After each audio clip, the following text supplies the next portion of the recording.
So there are a lot of ways you can actually handle facial rigging. One of the most basic ways is the addition of blend shapes, which you can do that, but you can also add additional control to the surface. In this case, I have a simple head, no body right now, but I've basically jointed it and I've painted all the basic weights I want the joints to have. Okay, so when I open my mouth, you notice that it's actually a pretty nice, pretty smooth deformation. In general, just like when you're building a rig, when you're going to build a facial control system, basically extra joints to control, to add additional influence to an existing rig, you want to make sure that you basically have all of the weights in place that you want in place on the structure, so that you know that you're starting sort of in a good place, because everything you're going to add is going to augment what already exists. It'll add additional control, but it will also shift what's already being controlled by a little bit. Ideally, what you want to do is you want to make the extra controls not work against what you already have, but work with. So in this case, I have a joint structure and I also have blend shapes. So if I go up to my animation editors and bring up my blend shape window, I only have about 4 on here, very simple ones. Basically right eye, left eye. And I also have smile, basically the corners of the mouth for the smile, and as you can see, it's influencing the face a little bit, pulling up the cheek, if you can see that. So when I pull the smile, you see it actually influences a range of points. I could actually refine it a little more, because I probably should have it affect this area a little more, but this is good enough for the demo right now. So what if I want to add more specific control, maybe along the lips, aside from just that corner? For example, that part where I thought it should be up a little more, it'd be good to be able to go in and just pull it up a little bit without having to dig back into my blend shapes, or to keep all of the blend targets that I use to create the blend shapes. So a nice quick way to do that would be to actually have a physical control that I can keyframe and control on my own, or even just move anytime I want to create any expressions. So what we can do for that is we can actually create additional joints to use as sort of surface controls that'll add their influence to the existing structure. And so you're just going to choose your joint tool, and in this case I'm just going to create them just for the left side, and then just like for the body I can mirror them across to the other side. So I'm going to put one right here in the corner, and I'm going to press V. V is in vet, V on the keyboard to snap to point. I'm going to snap one to the corner of the mouth. Okay, and that's one. I could begin by clicking joints out all over putting the joints around the face, but I want to think about how I want to control those joints as well. So I could start out by snapping new joints and putting them directly on the mesh. But what I'm going to do is I'm actually going to create a joint down here at the grid. And that joint, I'm just going to I'm just going to name it quickly, just to give it a generic name for now. We'll just call it face joint 01. And let me just nudge my window over so you can see what I'm doing over in the channels box, because it will apply. Okay, and I'll close the blend shape window for now. So I have this joint I want to use as a facial control joint. So, but I want to actually maintain its current orientation, translation values, the translation and rotation values. So the easiest way to do that is to select my joint, and I can create a group around it just by pressing Control G on the keyboard. And I'm going to name that, I'll call it FC. Actually, we'll call it F joint group, and we'll call that number 1. Okay, so face joint group 1. So now what I can do is I can actually take that group and I can take that and snap it using point snapping. Snap it to the location where I'd like to actually create a control. And so its translates change, but if I select the joint directly, you'll see that its translates and its rotates are still at 0. So already, by doing that, my joint has become something I can actually keyframe and easily get back to defaults. So that's one option. Another option would be to just snap the joints directly, and then I could use constrained curve controls, but we'll stick with this one for now. So group joint, I'm going to duplicate it, and I'm going to snap it to a new location. As you can see, when I duplicated it, rename the group, so now it's number 2. And so I'm going to distribute the joints evenly along different parts of the face, just by snapping. And I'm not going to do it like on every single joint. I usually want to evenly distribute them around the lip, usually not more than you really need. You don't really need a joint for every single edge loop or vert. You just want to create enough so that you have a good amount of control without having too much control. Okay, so I'm going to duplicate this one, and I'm just going to set the translate X to negative, so it just moves that group over to the equal opposite position. So another reason you want to make sure that when you're working, your character is centered and it's symmetrical, and so that if you do create controls like this, it's pretty easy to put everything in place. So that's good for my lip. Now I can create other controls for different parts of the face. Let's say I wanted to have a little bit of control here in the cheek area. I can just duplicate this one, and let's say we'll snap it over here. Okay, so once you have your joints in place, one of the things you need to make sure of is to make sure that all of your joints are going to stay in place. See, right now when I rotate the head, you'll see the controls do not follow. And yes, that's because I actually haven't connected them to anything yet.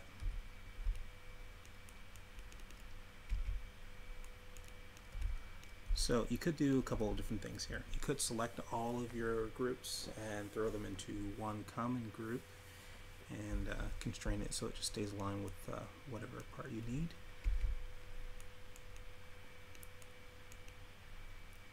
Or you can do something a little more specific. Let me actually create a couple more here for the nostrils. Yeah, I think I want to do that. So I'll create a couple for the nostrils and just put them up there. Usually you'd have a top lip here, but I have no top lip. I just have a sort of a top snout.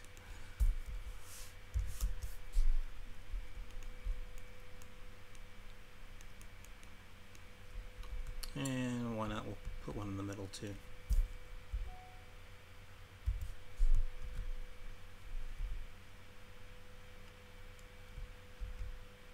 And I'll stick one right there. Okay, so now we have a good amount of extra potential control.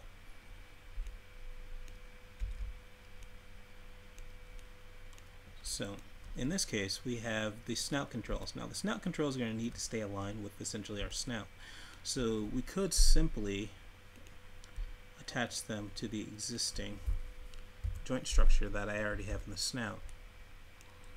A couple ways you can do this. You could select your groups, and then you could parent those groups directly into the snout.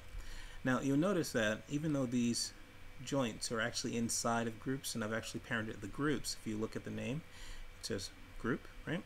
I've actually parented the groups to the end of the snout, but it's actually still acting like I'm parenting the joints directly.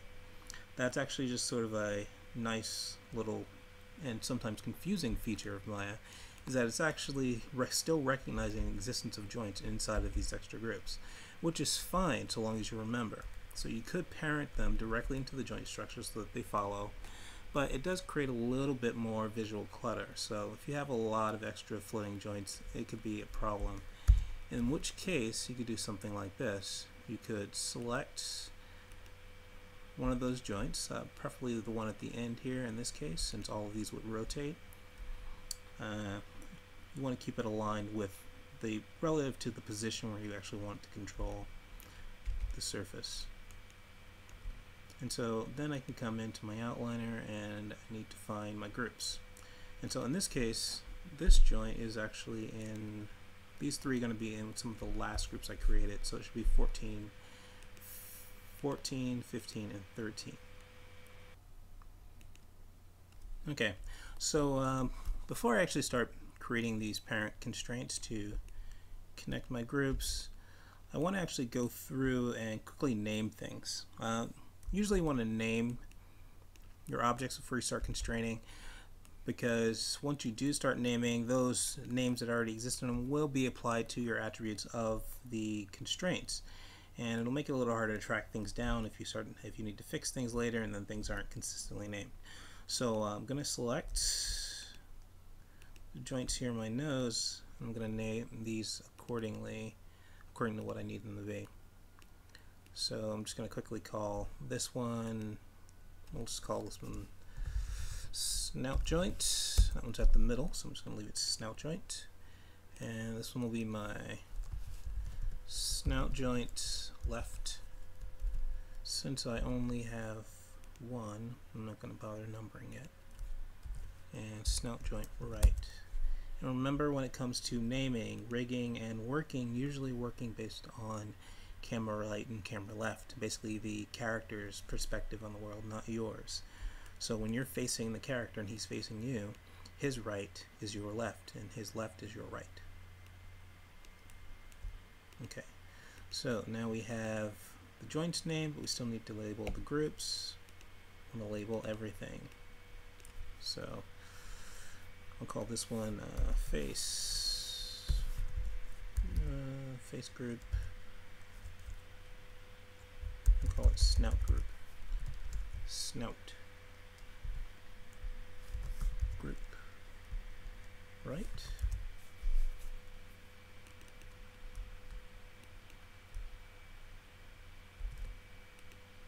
Call out snout group left. And snout group, I'll call that one mid, so we know where these things are. Okay, so snout group mid. Okay, so now I just take my joint from my snout and I start grabbing my groups and I can start parenting them. And so make sure that your weight value is set to 1 and make sure that you're maintaining offset, because you don't want these joints to snap to align with it. You just want them to stay right where they are and to move relative to that current position, and just apply. And you do that for each group. Each control group on the face, you're going to go around and do the exact same thing. Name your groups, name your joints, and go through and make your connections. So one more to go for the snout, and then I'll do the lips just so we can have a look, see how I get those to follow. And actually there's a nice little trick to use with those.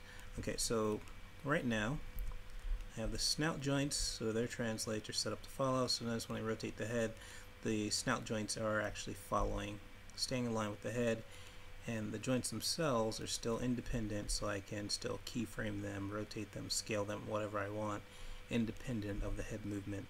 And I can also just type in 0 and they go back to the default position. So that's already pretty perfect for animation. If I wanted to, I could even use those joints as the controllers, so I wouldn't even necessarily need to create externalized controls. I just have my joints. But a lot of people like to hide joints, so sometimes it's a good idea to give people an alternative. And we'll take care of that in a minute. So quickly, just going to go through and name all of these guys. So I'm just going to call these mouth joints, And I'm just going to do these generally, so it's just going to be, actually we'll call it lip joints. And we'll say lip joint right and lip joint left. And it will, Maya will automatically number them based on the selection order.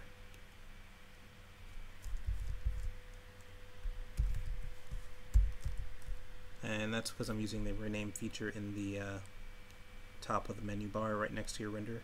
You have this little pull down. You can actually choose rename, and then if I make multiple selections at one time and type in a name for them and then press enter, it automatically names them and numbers them based on their selection order. And so this last one is going to be my lip joint, and let's call it mid since it's in the middle. And since it's the only one, it just labeled it 1. Okay, so we have our lip groups. So everything corresponds. So now the same thing with these, but in the case of these, instead of them following the snout, these actually need to stay aligned with the jaw movement.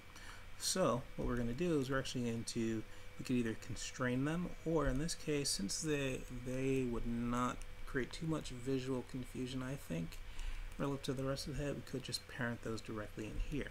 But I'm not going to do the mouth corners. I want the mouth corners to actually do something independent of the jaw movement, as well as pay attention to the jaw movement. So I'm going to select my lip groups minus the corners, and I'm going to parent them directly in to my jaw. So now I have my central 3. Those are actually just parented directly in. The groups are, but the individual joints still allow me to select them, and I still have zeroed out translates and rotates. Okay? So that's the alternative connection there, just parenting the groups directly in. Okay, so now getting back to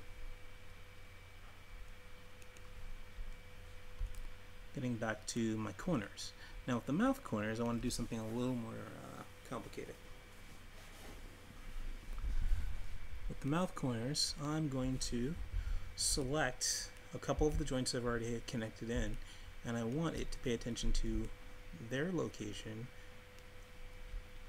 to determine where it actually is, or where it moves to.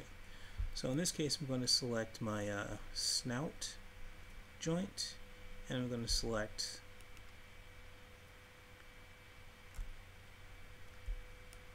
the lip joint number 2 on the left. And then the last selection I'm going to make is the group that is basically the lip corner, which is in this case is my lip group left without the number. And so I'm actually going to do a constraint, but I'm only going to do the constraint. It's going to maintain offset, and I'll add that in there. But instead of okay, so now I've added that in there, and let me just turn off the display of the interior joints just so we can focus on this for a second. And let me select the jaw joint. So now if I rotate my jaw joint, notice that the lip joint for that corner is staying aligned relative to its distance from the distance between my lip joint here and my snout joint here. So it's maintaining its relative position to where it started out, but it's also changing angles and it's changing distance. It's maintaining a relatively equal distance between those two, so that when I actually add influence in, it should maintain the deformation that I get in the jaw that I did with the original weighting, as long as I paint the weights correctly. Okay? And this way, it's not interfering with the weighting control I've already set up.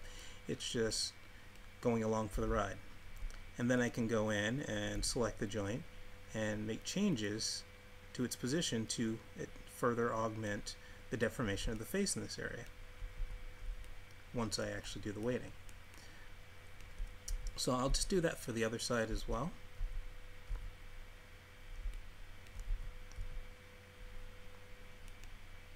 So let me put my jaw joint back to its default rotation. And then once again I'm going to select my snout on this on the right and the lip on the right, and then I need to select the lip group for the right side. And once again, constrain. I'm going to do a parent constraint and maintaining offset.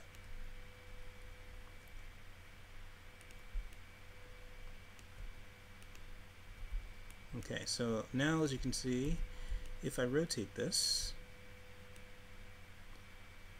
on both sides, you notice how both corner joints actually maintain a relative distance between the snout and the lip joints, staying aligned with the corner of the mouth, which is exactly what we want.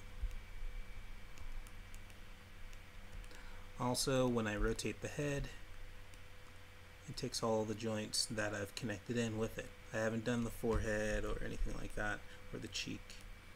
But essentially these are going to be more or less the same process.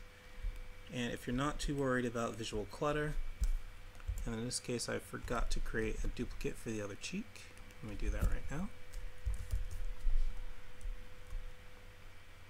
So for these, if you're not going to do constraints and you just want to do the groups directly, you can just, again, parent those directly into the joint structure.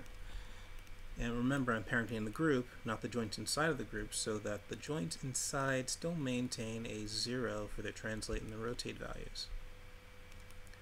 So they're easily keyframe manipulated. But again, this does create visual clutter. So in this case, I would usually, instead of parenting them in, I would usually do a constraint. Now let's talk about actually getting these joints to influence the face. Once you've gone through and you've essentially set it up so that all of your facial joints will stay aligned with the skeletal structure when the rest of the rig actually moves, when the head turns and the neck moves, you want to actually start assigning them influence of the mesh. And so the mesh is already bound to one skeletal structure. In this case, you want to add them as potential influence objects. So you need to select each joint that you want to give additional influence of the face. And I know I haven't actually connected my joints in yet to follow the rig, but I'm just going to select them just for demonstration's sake. And I'm going to select the mesh, and under Skin, Edit Smooth Skin, one of the first options under Edit Smooth Skin is Add Influence. You want to go to the Options box of Add Influence and bring up the options for the Add Influence tool. Now under there, what you want to do, or what you'll see, is you'll see essentially your default settings. You want to go down and tell it to do weight locking. You want to check it, and then set the default value to 0. This way when you actually add your joints in as an influence, they should not take over the existing weights. You want to give them control after the fact, so you don't want to have Maya automatically disrupt what work you've done on the weights. So then you can just add them in, and when they're added in, you'll see the skin of the mesh turns magenta, because now those joints that you have selected now have influence, or should have influence over it, or have the capability to be given influence. So if I go to my paint skin weights, which is under Skin, Edit Smooth Skin, Skin, Edit Smooth Skin, and Paint Skin Weights tool, or you can right click on the geometry and just choose it. Right click on your geometry, choose Paint Skin Weights tool, and that's if you're in the newer versions of Maya. I believe this option showed up by Maya 2011, maybe even 2010. Okay, so once you actually get your options available for painting the skin weights, you'll see that it automatically, when you chose lock for add influence, it locked all it locked all of the influences of the joints you were adding. So if you click on them, you'll see that they actually have no influence yet. So you want to unlock them and start giving them influence. And just like the rest of your weights, you can actually paint the weights for just one side and then mirror them over to the other side, so long as you've actually placed your joints equally on both sides. As long as they've all been added as influences, you can still treat them just like they're part of the regular joint structure, because now they are. So go to your Paint Skin Weights tool, select your influence. You can either select it from your list, or you can right click on it and choose it that way. Now these usually you want to adjust the names to. These names, however, of joints that have been added to a joint structure and bound in, those can be updated on the fly, and it'll update any connected attributes. Constraints unfortunately don't update that way, at least not yet. So in this case I want to give this joint definitely full control of this point right here, and then I want to give it a little bit of control of the surrounding points. I'm going to scale my brush up just a little bit, and my input value for my brush is down, opacity is turned all the way up. This way I actually get just a little bit of influence added. If I go to the edge of the brush, it'll add a little bit, and that's I'm using the color ramp. So usually if it's blue, that means it's very little influence. Green is a little more, yellow is a lot more, and so on and so forth. Okay, so I can actually just start giving it a little bit of influence, so that when I pull this joint, it'll actually deform the cheeks a little bit, and it'll deform it a lot towards the center. So this way I can affect the contours of the face just a little. Okay, so now if I actually grab that joint and I pull it, it now pulls on the face. And if I wanted to give it more influence of some other points, all I have to do is paint the skin weights, select my influence object, or joint in this case, and give it more influence. And you usually want its influence to taper off. You want to create a very organic feel to the influence of any joint that you're giving control of a very organic character. Okay, so now I can influence the cheek.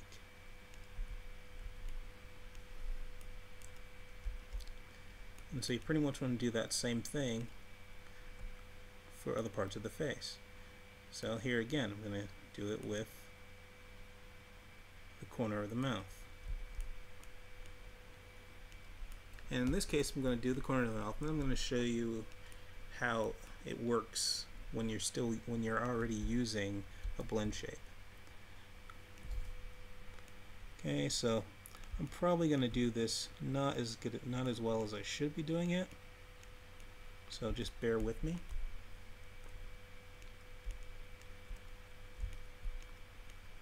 Okay, so I gave it a lot of influence in there, probably a little too much. And we want to give it, just like the others, you want to give it a little influence around. You want its behavior to be very organic. Okay, so now it's going to be sharing control a little bit with that cheek, and it's even going to pull a little bit on the jaw,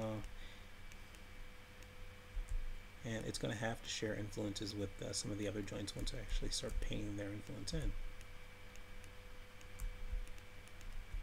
Okay, so I can start doing that just by selecting the other influence objects along there and start giving them a little bit of control. Okay, and so I'll give that a little influence in there, give it most of the influence is going to be directly on the edge, it's closest to it, right beneath it.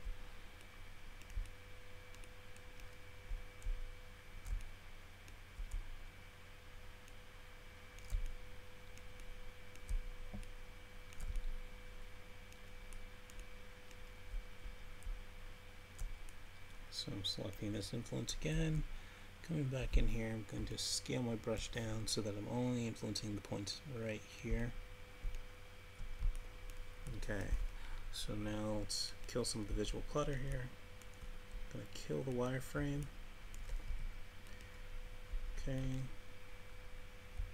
Okay, so now we just have the joints. I'm going to open the mouth and we'll see how well this worked out. So I can open the mouth and notice it's still deforming nicely, right? And now I can grab this joint, and when I pull it, notice how it actually now it influences the corner of the mouth. Okay, now if you pull it to extremes, of course, you're going to end up with things you don't like. These controls are basically for minor adjustments, just to augment deformation, or in some cases to create additional expression. So if I bring up my blend shape window, you'll also see that that's still also in control of the area. So if you use them both at the same time, two extremes, of course you're going to get essentially a double transform. So now that corner goes really far away from it, but even though it's really far away, my facial control still influences it.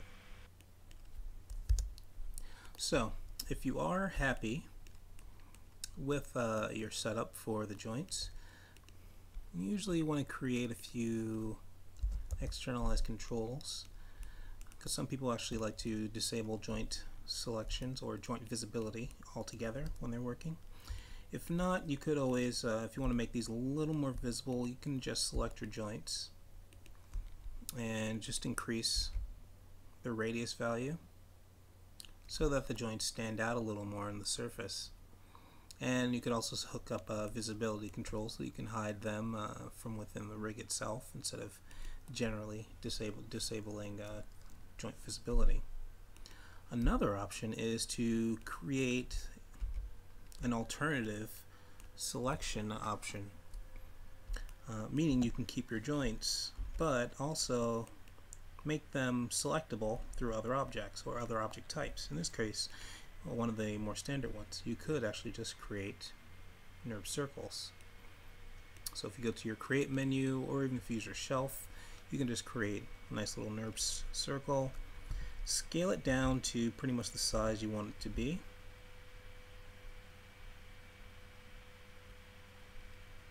and then you can freeze transformations on it.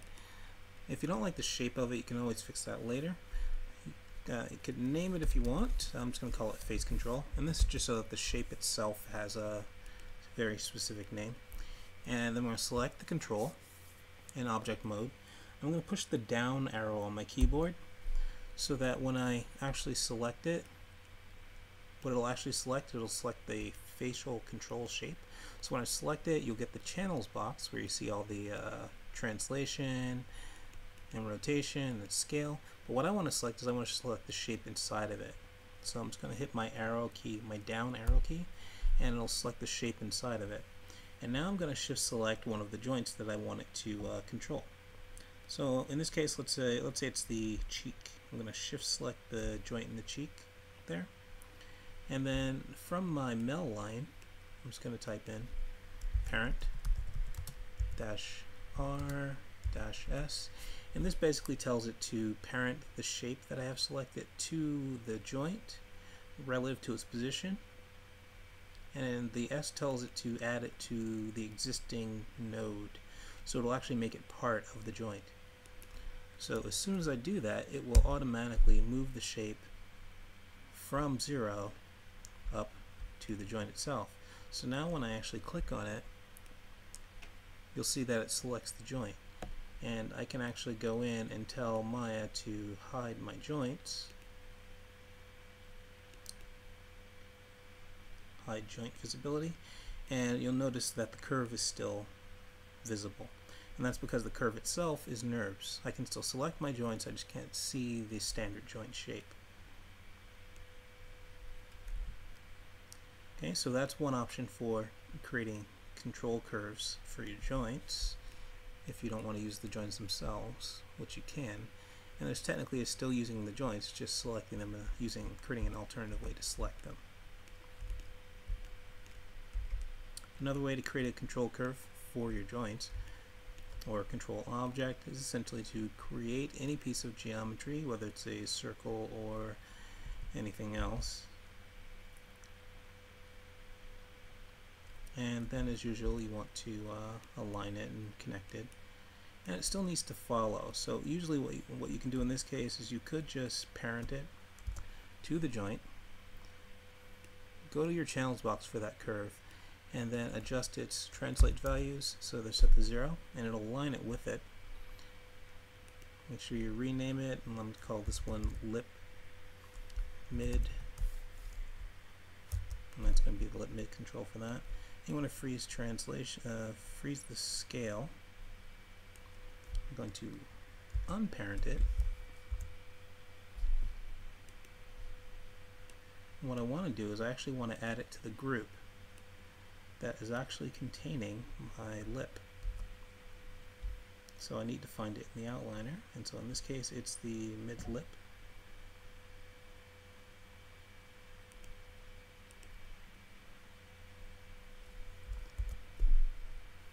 And so that's actually in my hierarchy. So I find that, and then I just have to add my lip curve to my mid group. So when I select the curve now, you'll see that it's still, the translates are still zeroed out, but now it's contained inside of the constrained group, or the parented group.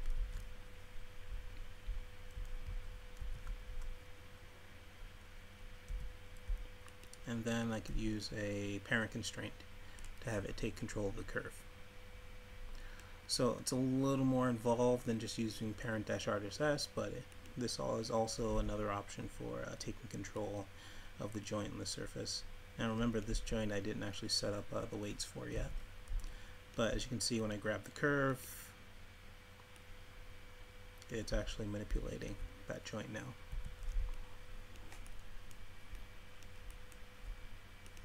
Okay, so those are some of the basic options for creating joint controls, facial controls, and creating controls for the facial controls.